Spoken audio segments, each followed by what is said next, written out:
long did it take for Abraham to have the promised seed? That's right. It's like you can just hear God telling all of us now. Yeah, right. Who told you it's taken a long time? That's right. Right? It said, I have come and told you. You know, it says God doesn't despise to see a thing grow. Right. He doesn't despise meager beginnings. He enjoys the whole process. And I don't want to even use that word process. He enjoys relating to us. And so the whole thing is one big enjoyment with him. Because he doesn't have us on some progress report where his whole intent in engaging with us is to get us along our progress. His intent is to be with us and to share life with us wherever we're at. It's us that are like trying to get somewhere, right? We're always trying to get somewhere. We're always trying to get somewhere. And he's just trying to enjoy life with us wherever we're at. But we do need a revolution in our understanding of words like commandment and law and those kinds of things, because those words just mean teaching and instruction, or like Dawn so beautifully said, a commandment is just a truth.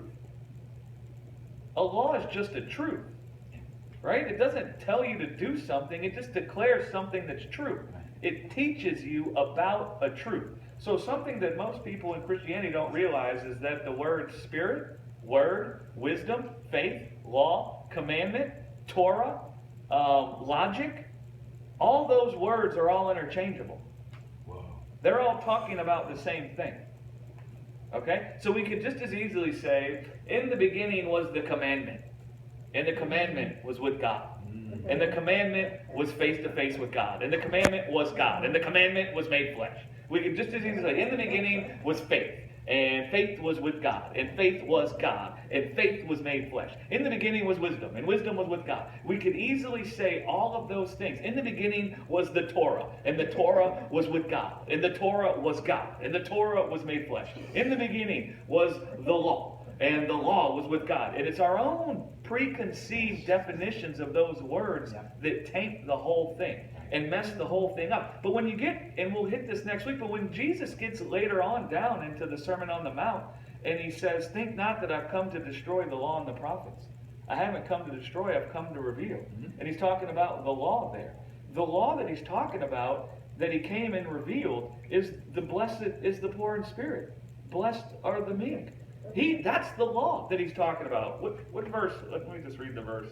Let me get down here. For verily I say unto you, till heaven and earth pass, not one jot or one tittle shall in no ways pass from the law till all be fulfilled.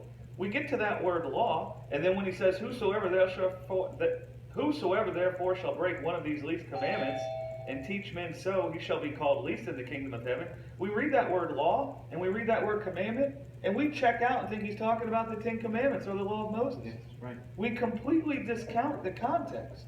So, verily I say unto you, till heaven and earth pass, one jot or one tittle shall no ways pass from the law. What law? What's the law that he's talking about? The law he just gave. The law he just gave at the beginning of Matthew 5. And what law is that? It isn't an order to perform. It's a teaching and instruction about who's going to inherit the kingdom of God.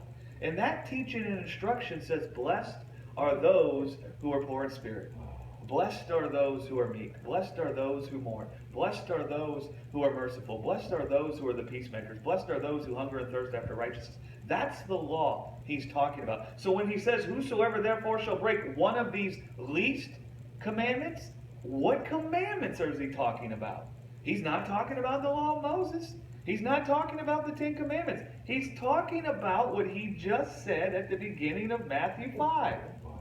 And what he's doing is he's drawing a comparison between him and his teaching and the teaching of the Pharisees. Right? Yeah. And so when he's there, when he gets to whosoever therefore shall break one of these least commandments, he's talking about who is the lawgiver? Who is the rabbi of God? And he's comparing himself with the Pharisees. Wow. So he's basically saying, who is the teacher that's come from God? Is it me or is it the Pharisees? And so then he says, whosoever shall break one of these least things that I just said, whosoever shall not be poor in spirit, not be meek, not mourn, not be merciful, not hunger and thirst after, whosoever shall not have that born in them and shall teach men, not teach men that. Right. They're at least in the, meaning they're not the lawgivers They're not the rabbi. They're not the teacher. But whosoever shall teach all of these and shall keep all of them, he is greatest in the kingdom of heaven. Guess who's greatest in the kingdom of heaven? Jesus. Why? Because he taught all those things, and guess what? Every single one of those things manifested in Jesus on the cross. Every single one of those things he taught manifested in him on the cross. And so he's revealing himself to be the rabbi, to be the prophet, to be the teacher of God, to be the lawgiver of God. That's what he's revealing himself to be, and he's revealing the Pharisees to not be that. So basically what Jesus is saying is, he who shall teach that you can only have life by God and his equitable deed and character to give it to you as a gift, and shall follow that teaching, is the rabbi. Whosoever shall not teach you that you can only have life by the Spirit of grace, and shall not follow the law that says you can only have life by the Spirit of grace, they're the least in the kingdom of heaven. Meaning their doctrine is poop. That's right. Yeah, to paraphrase John. Do you guys see what he's doing there? But how many of us, when we get down to Matthew, we think he's talking about the law of Moses?